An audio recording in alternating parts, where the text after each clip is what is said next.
comes to mudding and taping drywall, I have very little experience and virtually no skill. But that didn't stop me from putting the initial coat with the tape on all the seams and all the screw marks, both on the bottom and the top, after putting down the drywall. And the ceiling here was pretty tough to put up all by myself. Luckily, Dylan gave me some help. I have a friend coming this week that's going to do the final coat and do this, what's it called, skip coat?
Good from yesterday's painting.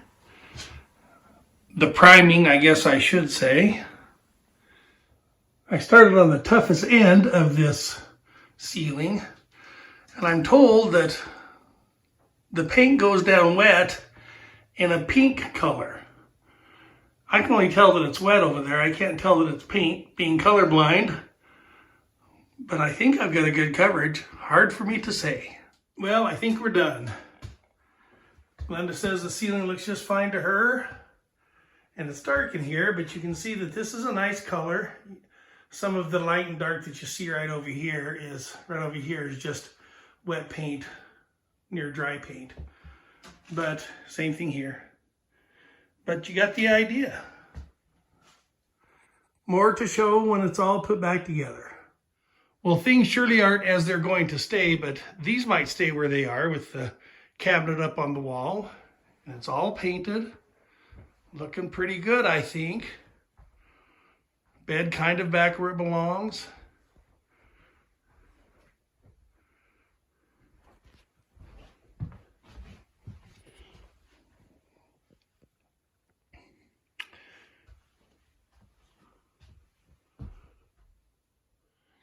Got some trim up in the windows. Looking better. And on the door.